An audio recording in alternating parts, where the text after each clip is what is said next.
있도록 도와주옵소서. 예수님 이름으로 기도했습니다. 아멘. 오늘 성경 인물 시리즈 다윗 강의 24번째 시간입니다. 왕의 귀한이라는 제목으로 하나님 말씀 증거하겠습니다. 지금 우리의 신앙의 여정 속에 우리의 인생은 어디에 있습니까? 우리는 예수 믿고 구원받고 그리고 나서 주님이 오시는, 주님이 재림하시는 그날을 기다리는 그 사이 어디쯤인가 우리가 있습니다. 그러니까 다른 말로 드리면 우리는 지금 우리의 인생길을 직진으로 걸어갑니다. 어디를 향하여 직진으로 걸어갑니까? 주님 만나는 그날, 우리가 죽어서 만나든 아니면 이 땅에 있을 때 주님이 우리 가운데 재림하여 오시던 왕을 만나는, 만왕의 왕을 만나는 그 날을 향하여 우리가 하루하루 살아가고 있습니다. 성경은 우리에게 이처럼 말합니다. 요한계시록 1장 7절에 보면 볼지어다 구름을 타고 오시리라. 각인의 눈이 그를 보겠고 그를 찌른 자들로 볼터이요 땅에 있는 모든 족속이 그를 인하여 애곡하리니 그러하리라. 아멘. 그러니까 이 땅에 하나님이 오실 것이다. 구름 타고 주님이 다시 오신다. 각인의 눈이, 모든 사람의 눈이 그 주님, 재림하시는 주님을 보게 되는 날이 있다라는 것입니다. 데살로니가전서 4장 15절로 17절에 보면 우리가 주의 말씀으로 너희에게 이것을 말하노니 주 강림하실 때까지 우리 살아남아 있는 자도 자는 자보다 결단코 앞서지 못하리라. 주께서 호령과 천사장의 소리와 하나님의 나팔로 친히 하늘로 쫓아 강림하시리니 그리스도 안에서 죽은 자들이 먼저 일어나고 그 후에 우리 살아남은 자도 저희와 함께 구름 속으로 끌어올려 공중에서 주를 영접하게 하시리니 그리하여 우리가 항상 주와 함께 있으리라. 아멘이십니까? 주님께서 구름 타고 이 땅에 오시게 된다는 것입니다. 천사장의 호령과 나팔 소리 가운데 이 땅에 강림하실 때, 구름 타고 강림하실 때 죽은 자들이 먼저 일어나서 주님 앞에 올라가고 살아있는 자들도 주님 앞에 올라가서 주님을 만나는 그날이 있다 하는 것입니다. 사도행전 1장 9절로 11절에 보면 이 말씀을 마치시고 저희 보는 데서 올리어 가시니 구름이 저를 가리어 보이지 않게 하더라. 올라가실 때 제자들이 자세히 하늘을 쳐다보고 있는데 흰옷 입은 두 사람이 저희 곁에 서서 가로되 갈릴리 사람들아 어찌하여 서서 하늘을 쳐다보느냐. 너희 가운데서 하늘로 올리우신 이 예수는 하늘로 가심을 본 그대로 오시리라 하였느니라.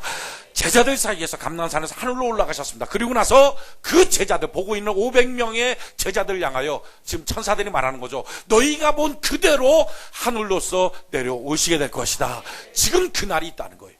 그 날을 향하여 우리는 하루하루 신앙의 여정을 쌓아가며 살아갑니다. 자, 그렇다면 그 날에 주님한테 환영받고 주님 만나고 상급받을 수 있는 사람은 누굽니까? 어떻게 우리가 이 땅을 살아가야 합니까? 성경은 이와 같이 말합니다. 베드로후서 3장 3절로 14절에 먼저 이것을 알지니 말세에 기롱하는 자들이 와서 자기의 정욕을 쫓아 행하며 기롱하여 가로되 주의 강림하신다는 약속이 어디 있느뇨? 조상들이 잔 후로부터 만물이 처음 창조할 때와 같이 그냥 있다니. 그러니까 사람들이 이렇게 말하는, 야, 주님 강림하신다는 말이 어딨어? 야, 재림이 어딨어? 이 땅의 끝이 어딨어? 야, 우리 할아버지 때도 이대로고, 증조 할아버지 때도, 고조 할아버지 때도, 우리 아버지 때도, 나도 지금까지 살지만, 그런 거 기미도 없다. 야, 어떻게 주님이 강림하셔? 말도 안 되는 얘기 하지 마. 세상이 어떻게 끝나? 그런 나라 없어. 라고 말하는 자들이 등장한다, 나타난다, 있다. 그런데, 이는 하늘이 옛적부터 있는 것과 땅이 물에서부터 나와 물로 성립한 것도, 그러니까 천지 만물이 땅이 있는 것과 물이 있는 것과 하늘이 있는 것도 하나님의 말씀으로 된 것을 저희가 불어 잊으려 함이로다. 이것이 원래부터 땅이 있고 원래부터 하늘이 있고 원래부터 물이 있는 게 아니라, 바다가 있는 게 아니라 이 모든 것이 하나님의 말씀으로 되었다는 사실을 저희가 잊어버린 것이다. 이로 말미암아 그때 세상은 물의 넘침으로 멸망하였으되, 이 말이 뭡니까? 야, 사람들은 노아가 홍수난다고 말하고 하늘에서 비가 쏟아져서 이 땅이 멸망받을 것이다 말할 때도, 야, 그런 날이 어디서, 말도 안 되는 말 하지 마. 시집가고 장가가고 자기 멋대로 살다가 느닷없이 하늘의 심판을 당한 것처럼 그 말씀으로 하늘에서 비가 와서 물의 넘침으로 멸망받은 것처럼 이제 하늘과 땅은 그 동일한 말씀으로, 똑같은 말씀으로 불사르기 위하여 간수하신 바 되어 경건치 아니한 사람들의 심판과 멸망의 날까지 보존하여 두신 것이라. 무슨 말입니까? 하늘에서 불사르기 위하여, 불이 쏟아져서 이 땅이 멸망하게 되는 그날까지 지금 있는 거다. 마침내 이 땅은 하늘에서 불이 쏟아질 거다. 사람들이 이렇게, 야, 불이 어떻게 쏟아져 하늘에서. 말도 안 되는 얘기 하지 마. 야, 불이 쏟아져서 어떻게 멸망해? 아니요. 노아의 심판 때도 사람은 똑같이 말했습니다. 노아의 심판 때 노아가 말했어. 하늘에서 물이 쏟아져서 이 땅이 멸망할 거야. 사람들은 다 안 믿었어요. 야, 말이 되는 말 하지 마. 왜 그러냐면은 창조 때서부터 노아 시대까지 한 번도 지구상에 비가 온 적이 없습니다. 하늘에서 물 쏟아진 적이 없습니다. 성경에 보면 땅에 이슬이 맺혔고 안개가 촉촉하게 젖어서 그거 갖고 농사했지 하늘에서 비가 떨어져서 농사한 적이 없어요. 그러니까 사람들은 한 번도 하늘에서 물이 떨어지는 걸 본 적이 없어요. 근데 노아가 말하죠. 야, 하늘에서 물이 떨어져서 비가 와서 그래서 이 땅이 다 멸망할까. 물이 가득 고여서 사람들이 다 죽게 될 거야. 사람들이 야, 하늘에서 언제 물 떨어진 적 있어? 할아버지 때나 있어? 고조 할아버지 때 있어? 야, 언제 있었어? 그때 사람들은요 100살 200살 산 게 아니라 900살 800살 살았거든. 내가 800살 사는 동안에 하늘에서 물 떨어진 적 한 번도 본 적 없다. 넌 본 적 있냐? 한 번도 없다는 거예요. 그래서 스스로 그 말을 들으나 겁먹지 않고 자기 마음대로 시집가고 장가가고 자기 하고 싶은 대로 하다가 느닷없이 그날을 맞이했습니다. 지금도 똑같이 말합니다. 그 동일한 말씀으로 하늘에서 불이 쏟아져서 이 땅이 다 녹아버릴 것이다. 사람들이 말하죠. 야, 언제 하늘에서 불 떨어져? 우리가 만약에 하늘에서 불 떨어진 거 한 번이라도 봤으면 그 말에 음침하겠죠. 그런데 한 번도 우리는 이 시대까지 창조 시대부터 지금까지 하늘에서 불이 떨어진 걸 본 적은 없어요. 그래서 사람들이 만만하게 생각합니다. 근데 성경은 말해요. 물 떨어진 것과 동일한 말씀으로 하늘에서 불이 쏟아져서 하늘로부터 땅까지 다 녹아지는 그런 심판의 날이 오게 될 것이다. 아멘이십니까? 그래서 성경은 뭐라고 말해요? 사랑하는 자들아, 주께는 하루가 1000년 같고 1000년이 하루 같은 이 한 가지를 잊지 마라. 주님께는 나를 계수하는데 하루가 1000년, 1000년이 하루다. 주의 약속은 어떤 이에 더디다고 생각하는 것 같이 더딘 것이 아니라 오직 너희를 대하여 오래 참으사 아무도 멸망하지 않고 다 회개하기 이르기를 원하는 것이다. 주님의 날의 계산법은 하루가 1000년, 1000년이 하루. 그러니까 야, 예수님 오신 지 지금 2000년 됐는데 야, 재림이 없다. 말도 안 된다. 그 말은 없는 말이야. 어쩌면 하나님의 계산법에는 이틀일 수 있다는 거예요. 근데 왜 이렇게 더디게 주님이 속히 오신다고 하셨는데 더디 오시느냐? 이유는 더디 오시는 게 아니라 한 명도 멸망받지 않고 다 구원받게 하시고 싶어서 구원의 기간을 죽이기 위해서 지금 이 시간을 오래 참고 기다리고 계신다는 것입니다. 우리가 전도하러 달려가야 될 이유가 뭡니까? 주님의 재림 마침내 불로 떨어질 심판의 그날에 멸망받을 우리 주변의 친구들은 없는지, 우리 주변의 친척은 없는지, 어쩌면 우리의 가족 중에 그런 사람 없는지, 단 한 명이라도 지옥 가는 백성, 단 한 명이라도 불 가운데 타 죽는 백성 없도록 건져내기 위하여 전도하는 데 힘써야 될 줄로 믿습니다. 그렇게 전도받아서 예수 믿고 다 구원받게 하려고 주님이 시간의 기회를 주시고 있다는 거예요. 그러나 10절에 이렇게 말해요. 그러나 주의 날이 도적같이 오리니 그날에는 하늘이 큰 소리로 떠나가고 하늘이 쿵쾅 하면서 우리 보고 있는 하늘이 영원한 것 같죠. 그런데 그게 떠나간다. 그게 없어져 버린다는 거예요. 떠나가고 체질이 뜨거운 불에 풀어지고 하늘이, 사람들은 그냥 하늘인 줄 압니다. 공중인 줄 압니다. 그런데 이게 불에 녹아지기 시작한다는 거예요. 하늘에서 쏟아지는 불이 얼마나 강력한지 하늘이 녹아진다는 거예요. 사람들은 하늘은 하늘인 줄 압니다.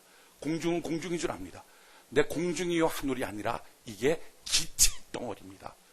이 기체가 강력한 열을 받으면 기체가 녹아버립니다. 하늘이 뚝뚝뚝 불덩어리 돼서 땅으로 떨어져 버린다. 땅과 그 중에 있는 모든 일이 드러나리라. 이 모든 것이 이렇게 풀어지리니, 그러면서 뭐라고 말하죠? 땅과 모든 것이, 땅도 녹아버리는 그런 하늘에 불이 떨어지는 날이 있다. 우리 보는 하늘, 우리 보는 땅, 우리 보는 집, 우리 보는 차, 그 어떤 것들도 그날은 다 불로써 태워지고 녹아지리라. 이 모든 것이 이렇게 풀어지니 너희가 어떠한 사람이 되어야 마땅하뇨? 자, 그날을 바라보면서 우리가 어떻게 살아야 할 것인가? 거룩한 행실과 경건함으로 하나님의 날이 임하기를 바라보고 간절히 삼아라. 그날에 하늘이 불에 타서 풀어지고 체질이 뜨거운 불에 녹아지려니와 우리는 그의 약속하신 대로 의에 거하는 바 새하늘과 새 땅을 바라보도다. 하나님이 믿는 자들에게는 새하늘과 새 땅을 허락하여 주신다는 것입니다. 자, 그렇다면 어떻게 그날 하나님 앞에 상급받고 그날 주님 만날 때 인정받는 사람 될까요? 성경 말이에요. 그러므로 사랑하는 자들아, 너희가 이것을 바라보고 바라보나니 주 앞에서 점도 없고 흠도 없이 평강 가운데서 나타나기를 힘쓰라. 한번 따라할까요? 나타나기를 힘쓰라. 다시 한번 나타나기를 힘쓰라. 자, 주님이 마지막 날 주님의 귀환이 있어요. 주님의 재림이 있어요. 왕의 귀환이 있어요. 만왕의 왕의 귀환이 있어요. 그날 우리 성도들이 다 주님을 맞이할 거예요. 아멘. 주 예수여 어서 오시옵소서. 마라나타. 오 주여 환영합니다. 박수치며 주님 맞이할 거예요. 그런데 모든 성도가 그때 인정받고 칭찬받고 상급받는 게 아니라 어떤 사람? 나타나는 사람. 주여 내가 주님 안에 나타나는 사람, 주님 안에 발견되는 사람, 재림의 주님 안에 발견되는 사람 되게 하여 주시옵소서. 나타나고 발견되는 사람. 자, 그렇다면 우리가 신앙생활할 때 나타나고 발견되도록 해야 되는데 그게 뭐냐는 거예요. 그게 뭐냐. 오늘 사무엘하 19장은 그 내용을 보여주고 있습니다. 사무엘하 19장은 지금 다윗 왕이 압살롬의 반란 때문에 도망갔다가 지금 왕의 귀환을 합니다. 그 귀환을 할 때 4명의 인물이 등장합니다. 근데 그들 중에 나머지 3명은 실패했고요. 1명만 인정받았어요. 오늘 이 본문 말씀을 통해서 나도 주님 안에 발견되고 인정받고 금생과 내생에 상급받는 사람 되게 하여 주시옵소서. 이와 같은 하나님의 교훈을 우리가 말씀을 통해서 깨닫게 되고 듣게 되는 은혜가 있기를 바랍니다. 자, 제일 처음에 등장하는 인물이 요압입니다. 요압. 이 요압이라고 하는 사람은 이름의 뜻이 여호와는 나의 아버지시다. 요압, 여호와는 나의 아버지시다 하는 뜻입니다. 이 요압은 수루야의 아들입니다. 수루야는 다윗의 큰 누나입니다. 그러니까 다윗의 형제가 어떻게 되냐면 다윗이 막내잖아요. 막내. 그리고 맨 위에 형 6이 있어요. 그 형 6 맨 장남 위에 있었던 누나 하나 있는데 그게 바로 수루야입니다. 수루야, 큰 누나. 이 수루야의 아들, 이게 요압이에요. 그러니까 다윗에게 있어서 요압은 조카입니다. 요압은 동생 둘이 있었어요. 힘이 장사 같은 아비새가 있었고 뛰는 게 막 들로로가 뛰는 것처럼 너무 빨리 뛰는 아사헬이 있었습니다. 이들이 언제부터 다윗과 합류해서 다윗을 섬기고 있었느냐? 아마도 다윗이 아둘람굴로 도망가서 400명의 찢기고 헐벗은 자들이 모여들 때 이들도 같이 와서 그때부터 평생 다윗 왕국의 장수가 됩니다. 요압은요, 참 전쟁 잘했던 사람이에요. 나가서 진 적이 별로 없어요. 승승장구했고요. 지금 우리나라로 말하면 이순신 장군, 을지문덕 장군처럼 국민에게 있어서 영웅입니다. 뿐만 아니라 다윗에게도 얼마나 충성을 잘하는지 몰라요. 암몬과의 전쟁 가운데 암몬의 수도인 랍바성을 딱 전쟁에서 이길 때 거의 점령했어요. 그럴 때 이 요압이 궁정에 있는 다윗한테 요청합니다. 오십시오. 이제 거의 이겼습니다. 만약에 내가 이기고 들어가면 이 암몬 땅의 승리를 요압이 승리했다 백성들이 외칠까 두렵습니다. 왕이 오셔서 이 랍바성을 취해서 여기에 승리의 영광을 왕이 취하십시오. 저는 왕의 종입니다. 하고 편지를 보내요. 그리고 다윗 왕이 와서 그 랍바성을 취하도록 합니다. 이만큼 다윗을 높여주고 충성하는 사람이에요. 이게 요압이에요. 근데 참 신기한 것은요, 이렇게 충성하는데 성경 단 한 구절도 요압을 믿음의 사람이라고 말한 적이 없어요.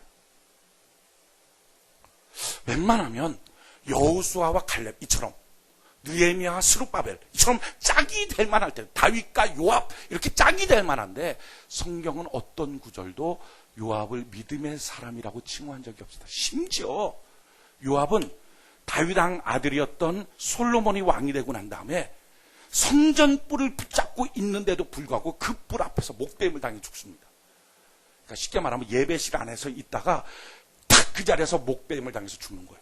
그런데도 불구하고, 성전에서 사람이 죽는데도 하나님이 고개를 돌려서 나랑 상관없다, 넌 죽어야 마땅하다, 이렇게 말했던 사람이 요압입니다. 얼마나 충성되고 그렇게 하는데, 섬기는데 평생을 다윗 왕국의 장수로 살았는데도 불구하고 하나님이 이처럼 넌 아니야 라고 말을 듣는 게 요압이에요.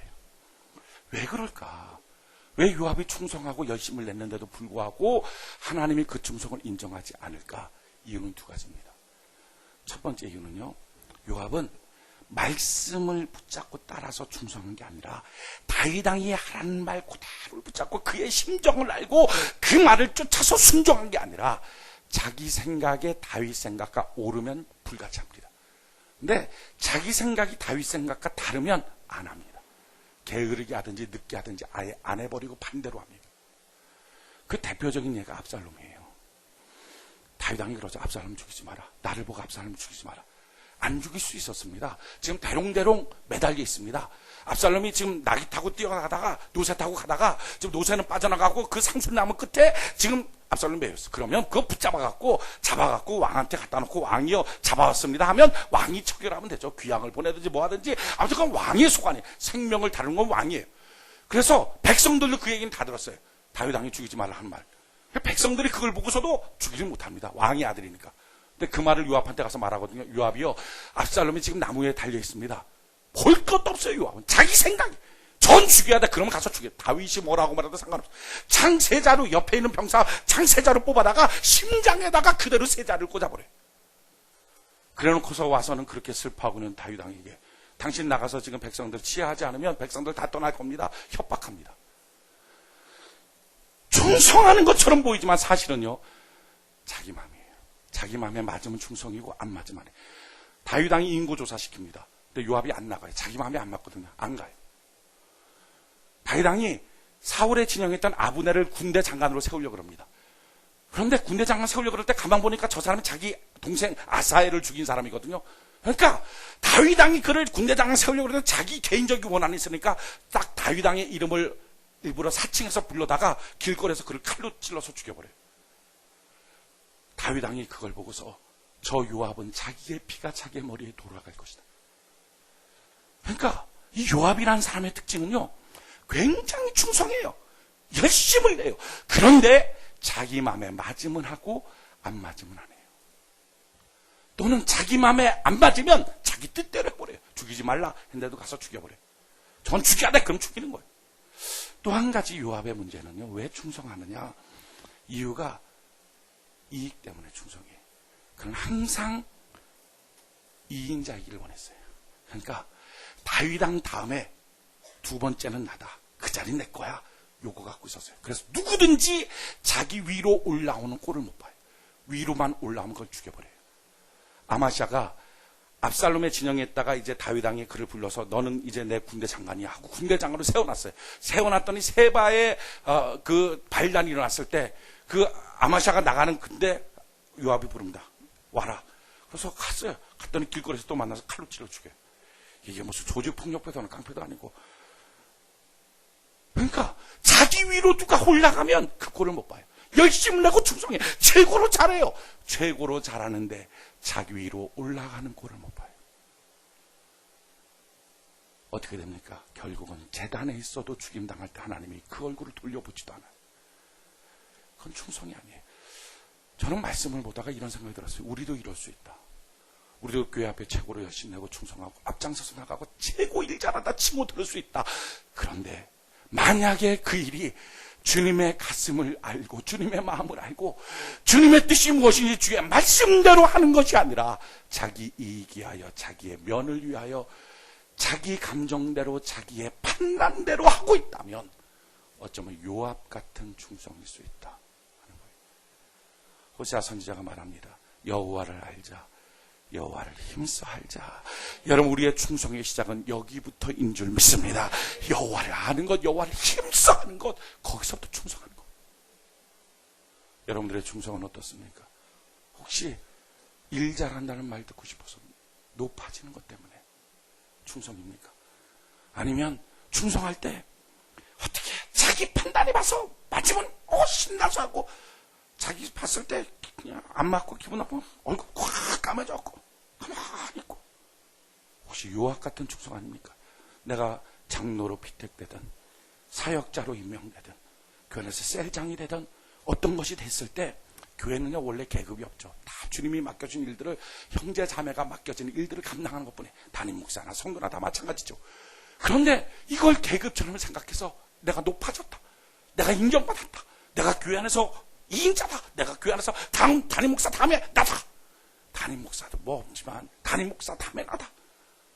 이 생각 갖고 달려가고 그렇게 해서 충성하다가 자기보다 앞서는 누군가 보이면 미워하고 시기하고 질투하고 하고 있다면 어쩌면 이 충성이 요압의 충성일 수 있다는 거예요. 하나님이 인정하지 못할 충성. 오늘 두 번째 발견되는 인물은 시므이입니다. 우리 같이 한번 볼까요? 사무엘하 19장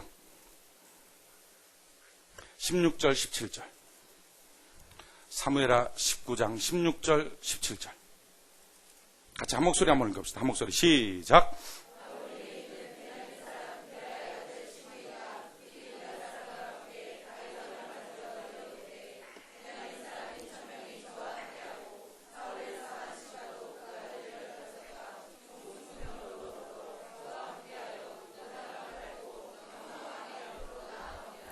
두 번째 등장하는 인물, 왕의 귀환이 있을 때 맞이하는 인물이 누굽니까? 시므이. 이 시므이 우리 잘 압니다. 다윗이 압살롬의 반란군 때문에 도망갈 때 먼지 뿌리고 재 뿌리고 돌 던지면서 가라 비루한 자여 가라, 비 흘린 자여 가라 막 조롱하고 멸시했어요. 그러다가 이제 왕이 압살롬한테 완전 죽을 줄 알았거든요. 그렇게 막 기세 등등하고 했다가 아니에요. 압살롬 죽고 다윗 왕이 다시 복귀했어요. 그러니까 어떻게 합니까? 천명 데리고 쭉 가서 요단 앞에 탁 무릎 꿇고 살려주세요 제발.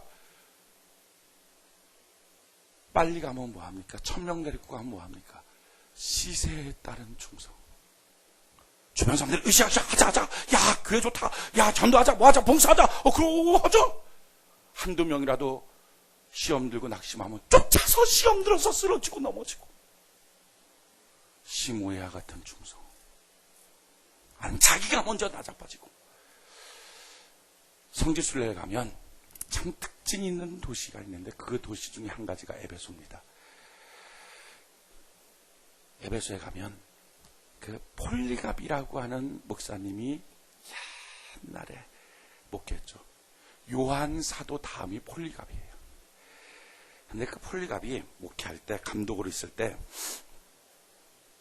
폴리갑이 워낙 인품도 좋고 아주 에베소 도시 전체에서 인정받았던 사람이. 근데 황제가 명령을 내렸어요. 예수 믿는 사람 다 죽여라. 그래서 폴리갑 목사님 잡혔어요. 잡혀갖고 이제 십자가에 매달아갖고 아래서 불태워갖고 죽여야 되는데 총독이 봤을 때 너무 살리고 싶어요. 사람이 너무 좋아. 이 사람은 죽이는 게 아니고 그래서 살려야지. 막 별회를 내. 예수 믿지 마라. 교회 다니지 마라. 그럼 너 살려줄게. 안 돼. 그다음 마지막 총독이랬어요. 그래 좋다. 내가 볼 때 너 교회 안 다니면 안 되겠다. 너 예수 안 믿으면 안 되겠어. 그러니까 예수 믿고 교회 다니는데 한 번만 안 믿어. 교회 안 가. 요렇게 말하고 금방 가라. 그럼 다 봐줄게. 그 뒷일은 내가 다 책임질게. 말만 한 번 바꿔라. 그때 폴리갑 목사님은 참 멋지게 말씀하십니다. 화형대를 만들어서 십자가를 해놓은 대로 향하여 천천히 걸어가면서 이렇게 말씀했어요. 예수님 단 한 번도 날 위하여 너 모른다. 너 알지 못하겠다. 한 번도 주님 날 향하여 배신한 적 없는데 나는 주님 앞에 배신합니까? 나는 단 1초도 주님 앞에 배신할 수 없습니다. 하고 십자가에 가서 손을 대고 나를 묻고 여기서 불을 태우십시오. 하고 그 자리에서 순교합니다. 참 놀라운 것은요. 소아시아 터키 지방에 가면 7개 교회가 있어요. 그 요한계시록 2장 3장에 등장하는 7개 교회가 있는데 7개 교회 중에 6개 교회는 건물의 흔적조차 없어요. 싹 폐허해.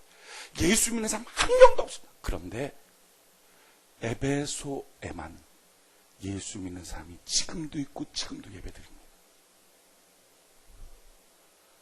여러분 그들이 지금 예수 믿고 있다는 사실은요 어마어마한 사실. 회국권 한가운데 터키 지방 한가운데 예수 믿는 거예요. 예수 믿으면 동네 사람들이 와서 밤에 지 자식 교회 한번 주일날 갔다 왔다 그러면 목을 베 가버립니다. 그런데 교회로 오는 거예요. 와서 예배를 드리는 거예요.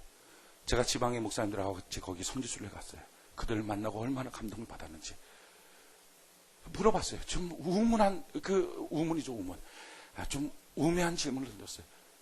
그렇게 핍박이 있는데 왜 예배 드립니까? 이랬어요. 그랬더니 그들이 하는 말이 이거예요. 우리에게는 폴리갑 목사님의 전통이 있습니다. 여러분 신앙 변질하지 않고 한 번 아버지가 서 있으면 신앙 변질하지 않고 한 번 어머니가 서 있으면 자손 천대리까지 신앙의 명문가면 될 줄로 믿습니다. 변질하고 왔다 갔다 거리니 자식들이 배울 게 없는 거예요. 자기 아버지 봐도 자기 어머니 봐도 목숨 걸고 믿을 예수가 아닌 거예요.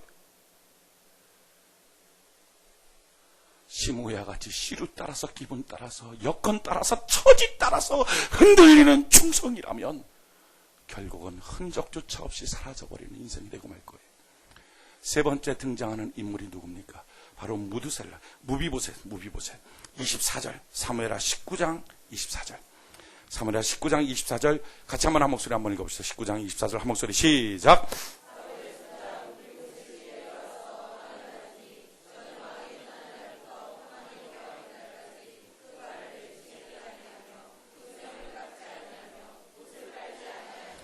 자, 세 번째 등장하는 인물은 무비보셋이에요. 이 사람은 왕의 고통과 같이 동참해서 고통을 겪습니다. 다윗 왕이 지금 압살롬 때문에 쫓겨갔다 하는 말을 듣는 그날부터 씻지도 않고 옷도 안 빨고 다리 발에 맵시도 안 내고 수염도 안 깎고 그렇게 그냥 고통을 감내해요. 근데 문제는 뭐죠? 이렇게 고통을 감내하지만 사실은 원래 다윗 왕한테 쫓아갔어야죠. 쫓아가서 왕이요 가는 동안에 나도 쫓아가겠습니다 했어야 맞아요. 그런데 그렇게 하려고 그랬는데 자기 종 시바가 말 안장 올려주고 자기를 올려야 되는데, 왜냐하면 자기가 두 다리 다 절뚝발이니까 그렇게 해야지만 움직이는데 시바가 그렇게 안 하고 쪼록 그냥 시바 혼자 간 거예요. 혼자 갖고서 다윗 왕한테 가서 무비보셋 재산을 다 노려서 야 무비보셋이 왕 앞에 오지 않겠다 그럽니다. 이제 자기 나라를 다시 되찾는다 그럽니다. 사울의 나라를 되찾는다 그럽니다. 라고 거짓말로 말하고 왕 앞에 와서 막 쳐라고 그랬어요. 자, 실제로는 아니죠. 실제로는 무비보셋이 그렇게 안 했어요. 안 했는데 그렇게 말을 들었어요. 그 사이에 다윗 왕은요 얼마나 속이 상했을까. 오해긴 해요. 오해지만 속상하지 않았어요. 문제는 이겁니다. 무비보셋이 마음은 그런 마음 아니었어요. 행동도 그렇게 안 했어요. 그런데 옆 사람이 잘못해갖고 오해하게 만들고 속인 거예요. 그런데 한 가지 문제는 이겁니다. 그러면 왜 무비보셋은 더 노력하지 않을까? 무비보셋에게 종은요 1000명입니다. 1000명. 시바 혼자 그렇게 가버린 거예요. 그럼 나머지 종 없어요? 나머지 누구라도 불러서 나를 다윗 왕한테 데려달라, 다윗 왕한테 데려달라 하면 갔죠. 그런데 시바가 그렇게 하고 가니까 에이 어쩔 수 없지. 다윗 왕은 내 마음 알겠지. 그러고 그냥 집안에 있는 거예요. 성도들 중에 이런 사람들이 있어요. 에이 됐어. 다른 사람 몰라도 돼. 주님만 내 마음 알면 되지 뭐. 이게 참 착하고 멋진 신앙일 것처럼 보이기도 하지만 아니에요. 왜 오해 생기는지 아십니까? 더 안에서. 어떤 사람 이래요. 일하다가 누구 오해한다고. 에이 그럼 내버려둬. 오해하려면 오해하라 그러지 뭐. 아니 자기가 거기서 조금 더 노력하고 그 사람을 조금 더 설득시키고 가서 자기의 모습을 조금 더 보여주면 될걸. 그거 하기 싫은 거예요. 더 나가기가 싫은 거예요. 그냥 그 상태에서 머물러 버리는 거예요. 지금 무비보셋이 그런 거예요. 다른 종들 불러서 더 달려가면은 충분히 다윗 왕이 마음이 그래. 너가 맞아. 너가 그렇지. 안 그런 거 내가 알았어. 그래. 오해하는 마음 싹 풀어버리고 속상한 마음 없어지고 그렇게 할 텐데 됐어. 내버려둬. 그냥 마음만 알면 되지 뭐. 더 안 한 거예요. 자, 오른손이 하는 거 왼손이 모르게 하라. 계속 모르게 하라. 5년 모르게 하라. 10년 모르게 하라. 결국 모릅니까? 알아요. 다 알게 돼요. 왜 모르는지 아십니까? 덜해서. 다윗 왕이 이러죠. 주여 내 잔이 넘치나이다. 자, 잔에다가 물을 부어요.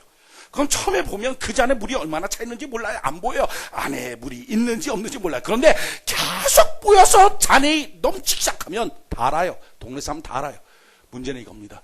지금 무비보셋에 충성했어요. 했지만 문제는 뭐예요? 넘치도록 안 했어요. 저는 여러분이 넘치도록 하길 바랍니다. 나타나도록 하길 바랍니다. 마지막 때 주님이 만나고 상 주시는 사람이 누구예요? 나타나지는 사람.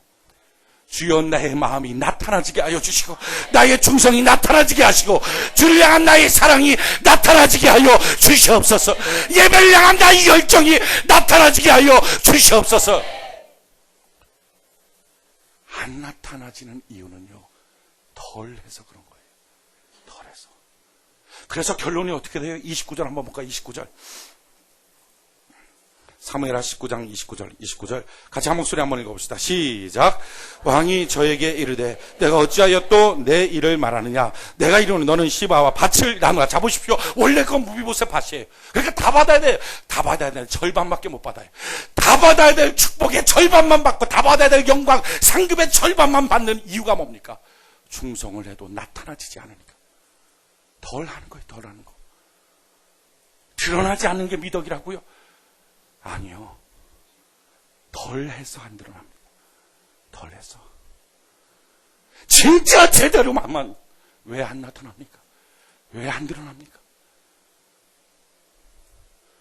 주를 위한 충성, 주를 위한 사랑, 주님 앞에 발견되고 나타나지는 사람 되게 하여 주시옵소서.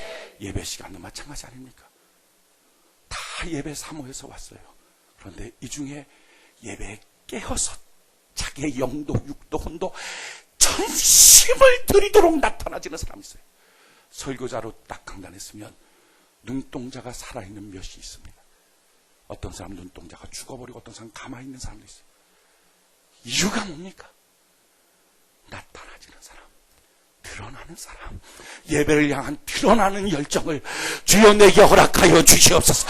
어떻게 드러나죠? 잔이 흘러넘치니까. 주여 넘치는 충성, 넘치는 사랑, 넘치는 은혜가 되게 하여 주시옵소서. 이 모비보셋의 이 문제는 뭡니까? 덜 하는 거예요. 이 정도면 되지. 대충 하는 거예요. 나타나지 않아요. 그러니까 항상 받을 거에 절반도 못 받아요. 자, 마지막 등장하는 인물이 누굽니까? 32절, 33절. 사무엘하 19장 32절, 33절. 같이 한 목소리 한번 읽어보세요. 32절, 33절. 한 목소리 시작.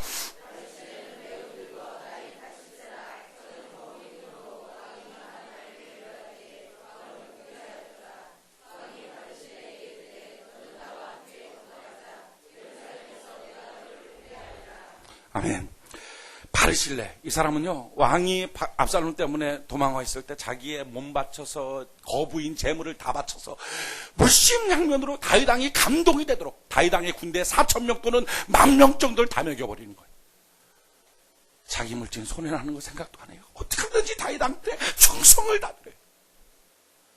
그러니 다윗이 이제 귀환할 때 같이 가자. 너랑 동행하고 싶다. 너랑 같이 있고 싶다.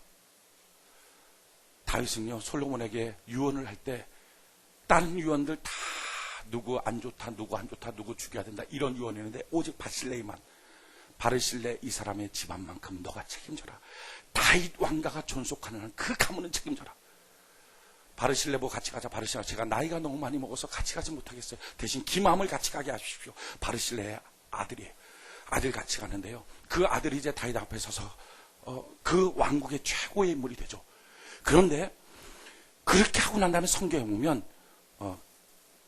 가룻 기맘이라고 하는 단어가 있어요. 그게 뭐냐면은 기맘의 거주지라는 뜻이에요. 그게 어디냐면 베들레헴 있는 언덕 전체. 다윗이 자기 고향 베들레헴 통째로 기맘에게 다 주고 너의 거주지로 삼아라. 그의 충성에 감동함으로 다윗이 인생을 다 책임져 주는 거예요. 왕이 책임져 주는 사람. 그게 기맘이에요. 여러분, 우리 인생 어떻게 살까요? 우리가 하고 있는 충성, 우리가 하고 있는 헌신이 어떻습니까? 혹시 요압처럼 이득 따라서, 자기 생각 따라서, 시므이처럼 시세 따라서, 무비보셋처럼 드러나지도 않는 모습으로 그냥 대충대충 알아주기만 하면 되지 하는 정도로 하고 있습니까? 아니면 주님 앞에 나타나지도록 합니까? 충성이 뭡니까? 가운데 중자에 마음 심자, 말씀 온자에 이루 성자예요.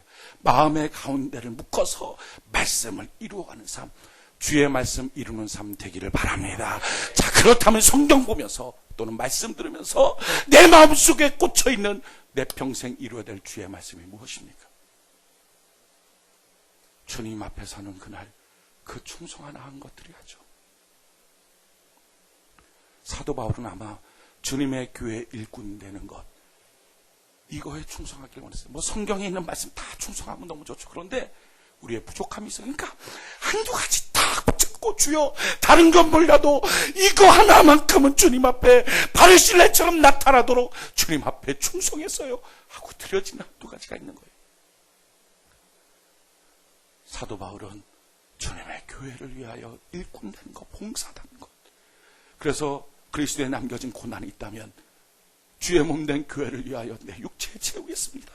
내가 교회의 일꾼된 것은 하나님의 말씀을 이루려 함입니다 하고 주의 말씀 붙잡고 주님 일꾼되기 위해서 몸부림치는 거예요.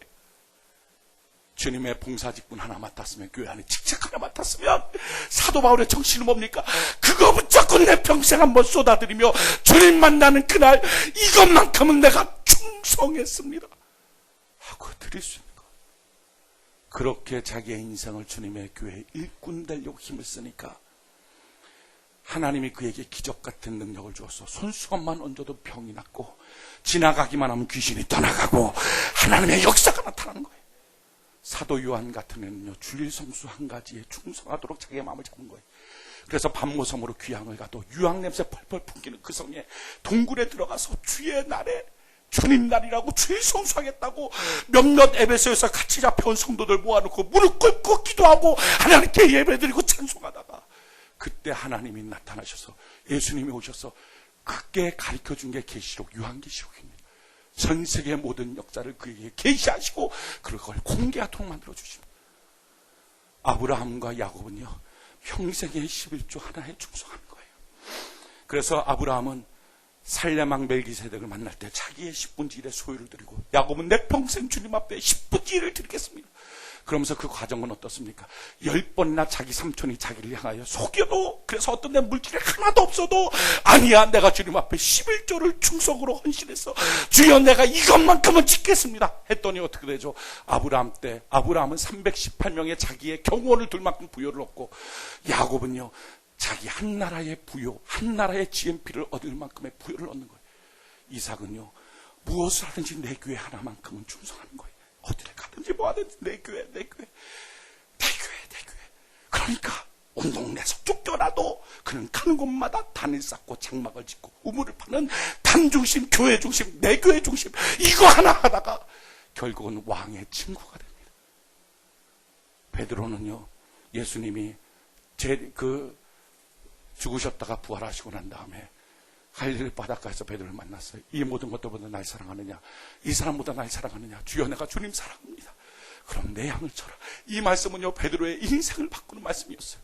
그때부터 베드로의 모든 생각은 주님이 맡겨주신 양떼 치는 것, 주님이 맡겨주신 양떼를 섬기는 것, 이거 하려고 목숨 걸고 달려가다가 십자가에 거꾸로 못 박힐 때까지 주님이 자기에게 맡겨주신 양떼 치는 거예요. 그랬더니 어떻게 합니까? 베드로전서 5장에 보니까 영원히 시들지 않은 영광의 멸류관, 존귀한 사람으로 만들어주신 거예요. 다윗은요 평생에 하나님의 성전 짓고 싶어요. 하나님이 넌 손에 피가 많아서 지을 수, 아니요, 그러면요 성전 지을 수 있는 모든 걸 다 준비할게요. 평생을 성전 짓겠다고 간이 녹아질 만큼, 심장이 터질 만큼 하나님의 성전 짓겠다고. 그래서 성경에 뭐라 합니까? 다윗은 이런 고백을 했어요. 주의 성전을 사모하는 내 마음 때문에 내 인생이 삼켜버립니다. 자기 인생이 저당 잡힌 것처럼 뛰어가는 거예요. 그랬더니 다윗이 가는 곳마다 승승장구하는 인생을 하나님 만들어 주시더라는 것이, 이게 충성이에요. 여러분들은 예수 믿고 성령 받고 구원받고 난 다음에 무엇을 하나님께 충성하십니까? 이거 하나만큼은 목숨 걸고 했습니다. 주일 성수입니까? 11조입니까? 내 교회입니까? 주님이 내게 맡겨주신 일입니까? 봉사입니까? 아니면 성령 건축입니까? 아니면 내게 맡겨주신 양떼입니까? 뭐 하나만큼은 충성했습니다. 시세에 따라서, 이득에 따라서, 주변의 기분, 여건, 자기의 감정 따라서 나타나지 않을 만큼의 대충 하는 게 아니라 등장되고 보여지고 나타나도록 했습니다. 할 수 있는 것, 변질함 없이 했던 것이 무엇입니까? 그게 없다면 주님 오시는 그날, 왕의 귀환이 있는 그날, 어쩌면 우리는 초라한 인생이 되지 않을까요? 어떻게 하면 충성합니까? 어떻게 하면 주님이 내게 주신 말씀 한 가지 붙잡고 그 한 가지 이루는 삶으로 주님 앞에 충성할 수 있습니까? 사도 바울은요 충성의 삶의 원리를 우리에게 가르쳐주고 있어요. 같이 성경 한번 찾아봅시다. 갈라디아서 6장.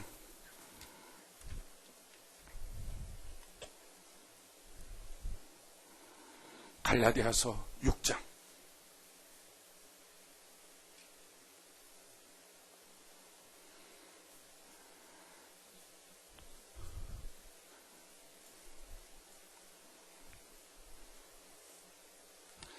갈라디아서 6장 14절로 17절. 갈라디아서 6장 14절로 17절. 우리 같이 한번 한 목소리 한번 읽어봅시다. 시작.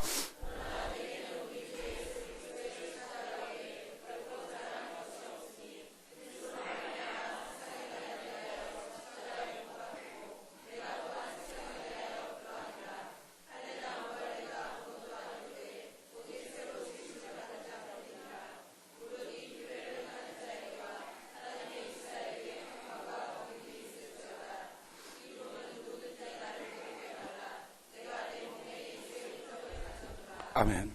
자, 지금 사도 바울이 말하는 게 막 나는 예수의 흔적을 가졌다.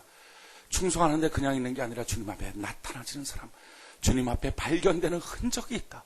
자, 그 흔적을 위해서 그가 어떻게 삽니까? 14절에 보니까 그러나 내게는 우리 주 예수 그리스도의 십자가 외에는 결코 자랑할 것이 없으니 그리스도로 말미암아 세상이 나를 대하여 십자가에 못 박히고 내가 또한 세상을 대하여 그러하니라. 여러분, 십자가에 못 박는다는 말은 이것입니다. 십자가형을 받으면 나무에다 못을 박아놓죠. 못을 박아놓으면 한 3일 정도 피 흘리면서 점차로 말라 죽습니다. 그걸 길거리에다 이렇게 세워놔요. 그러면 죽기 직전쯤 되면 눈을 검벅검벅거리고 있으면 까마귀나 독수리나 이런 것들이 달려들어서 눈알을 팍 파먹습니다. 그리고 온갖 새들이 와서 얼굴을 쪼아먹습니다. 그리고 밑에 매달렸으면 피가 뚝뚝뚝 떨어지니까 피냄새를 맡고 들개들이 몰려듭니다. 그래서 확 뛰어서 달려들어서 너무 높이 매다는 게 아니라 길에서 한 1m 정도 높이에다가 이렇게 매달아 놓으니까 달려들어서 이 발목 있는데 밑에 부분 또는 이 무릎 밑에 부분은 들개들이 다 뜯어먹습니다. 뼈만 항상 남습니다. 징그러워서 볼 수 없습니다. 그게 십자가형이에요. 지금 뭐라고 말하죠? 사도 바울이 나는 주의 말씀에 충성하고 나타내지는 사람, 주님이 내게 맡겨주신 일 하나 붙잡고 흔적 있는 사람으로 살아가다 보니까 세상 사람들이 날 보고서 이렇게 볼품없는 초라한 것처럼 나를 여기더라. 그런데 나도 세상을 향하여 더 이상 미련두지 않고 그걸 십자가에 못 박아버렸다. 이 과정을 통해서만 충성이 이루어지더라 하는 것입니다. 여러분, 주일 성수 하나 하려면 시세 따라서 이득 따라서 자기 모양 따라서 하는 게 아니면 그거 하다가 부모와 의가 갈라질 수 있죠. 그거 하다가 친척 간에 무시당하고 조롱하고 야, 넌 뭐하는 놈이냐 하는 얘기 들을 수도 있죠. 그러나 그 모든 과정에서도 내가 주님과의 약속 한 가지, 다른 건 몰라도 주일 성수 하나만큼은 주님 오시는 그날 내가 드릴 선물로 하나님 난 이거 했어요 드리려면 그렇게 세상이 나를 멸시하는 소리 듣고 나도 세상을 향하여 이제 더 미련 없어요 하는 그 피라는 과정을 통과하지 않고 어떻게 나타나는 신앙, 증명되는 충성할 수 있습니까? 11조 하나 하려고 그래도 자기 사업 흔들리고 자기 사업 조금만 손해봐도 아이고 11조 뭐하냐고 손해나고 부도날 지경돼도 부도나서 딱 깨져서 당장 먹을 돈 없어도 주님 앞에 11조 이것만큼은 내가 주님 만나는 그날 이거는 내가 했어요 라고 드릴 수 있는 충성하려면 세상 사람 날 조롱하는 그 과정 겪고 나도 세상에 미련 두지 않는 서로 간에 십자가에 못 박히는 과정 없이 어떻게 가능합니까? 교회 봉사 하나 하는 거, 내게 맡겨주신 교회 봉사 직책 하나만큼은 주님 만나는 그날 충성되게 했습니다 하는 사람 되려면 누구보다 일찍 일어나고요, 누구보다 더 빨리 달려가고요, 몸 아파도 주님 앞에 나와서 주님 내가 나왔어요. 자기 그렇게 할 때 주변 사람들이 왜 그렇게 하느냐, 자기가 봐도 미련한 것처럼 보여도 주님 앞에 충성의 제물 이거 하나 드리려면 그 과정 겪지 않고 어떻게 충성됩니까? 어떻게 나타납니까? 성전 건축 하나 하는 것도 간이 녹아질 만큼 심장이 멎어버릴 만큼 밤마다 이리 뒤척 저리 뒤척 주님 성전 어떻게 하면 아름답게 지어질까, 이 과정 겪지 않고 주를 향한, 성전을 향한 열심이 나를 삼켜버리는 것처럼 느껴지는 인생의 고통 없이 어떻게 주님 앞에 성전 짓는 충성이 됩니까? 양떼 하나 섬기는 것, 자기가 십자가에 거꾸로 매달릴 그 마음 없이 성도 하나 뭐라 그런다고 삑삐져서 등 돌리고 돌아선다면 어떻게 충성이 됩니까? 내 교회 쫓겨나도 내 교회 하나만큼은 지키겠습니다. 평생의 내 교회. 그 마음 없이 어떻게 주님 앞에 내 교회에 충성됩니까? 시세 따라, 이득 따라, 감정 따라, 그저 안 보이는 충성할 것 같으면, 나타나지 않는 충성할 것 같으면 욕도 안 먹습니다. 손해보는 것도 없습니다. 왜?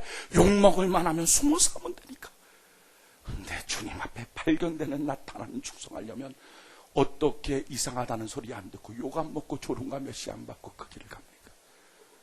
그러나 신앙의 성경에 나타나 있는 모든 인물, 주님 안에 발견된 사람들은 그렇게 나타나는 충성하다가 주님의 인정받고 금생과 내생의 하늘의 상을 받은 하나님의 사람인 줄 믿습니다. 이게 우리 주님 재림 그날 기다리는 성도의 삶입니다. 저는 여러분들에게 이렇게 권면하며 명령합니다. 신앙생활 시작했으면 한 가지는 붙잡자. 한 가지는 붙잡자. 지금까지 그런 거 없었으면, 뭐 하나 내놓을 거 없다면 오늘 이 시간에 한 가지는 붙잡자. 그 길 걸어가면 핍박도 조롱도 멸시도 있지만 주님 앞에 드려질 나의 선물이 이겁니다. 할 수 있는 한 가지. 그거 붙잡고 주님 앞에 기도하고 그것 때문에 나 주님 사랑한다고 고백할 수 있고요. 이거 없으면 신앙생활 아무것도 아닙니다. 우리 주님 앞에 드릴 수 있는 한 가지 붙잡고 충성하고 왕의 귀환이 있을 때 인정받는 하나님의 사람 되는 은혜가 있기를 바랍니다. 우리 같이 하나님께 찬양 올려드리고 오늘 시간 기도합시다. 내 마음에 주를 향한 사랑이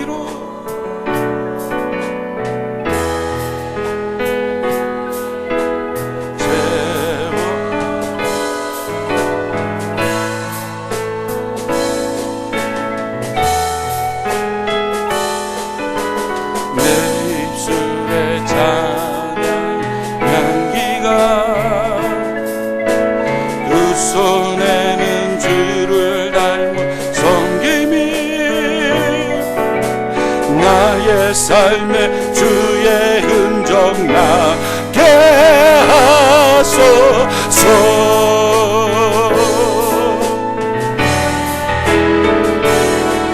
하나님의 사랑이 영원히 함께하리.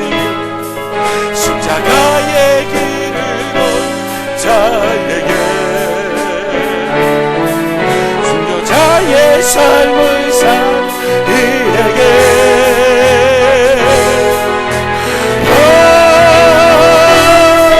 저러라는 소리와 세상 유혹 속에도 주의 순결한 신분 되리라. 내 생명 주님께 드리니. 내 맘에 주를 향한 사랑이, 내 마음에 주를 향한 사랑이,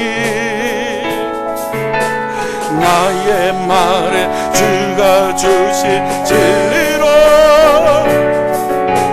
나의 눈에 주의 눈물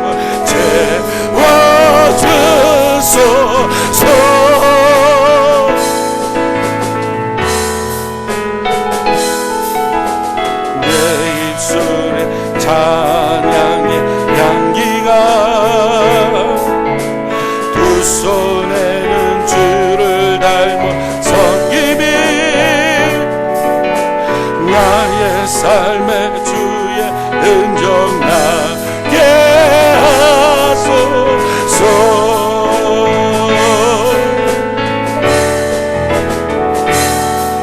하나님의 사랑이 영원히 함께하리. 십자가의 길을 걷는 자에게 순교자의 삶을 산 이에게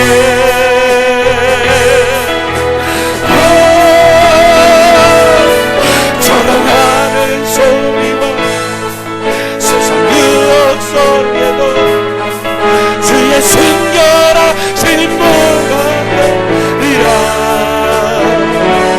내 생명 주님께 드리리. 하나님의 사랑이 하나님의 사랑이 영원히 함께하니 십자가의 길 걷는 자에게 순교자의 삶 사는 이에게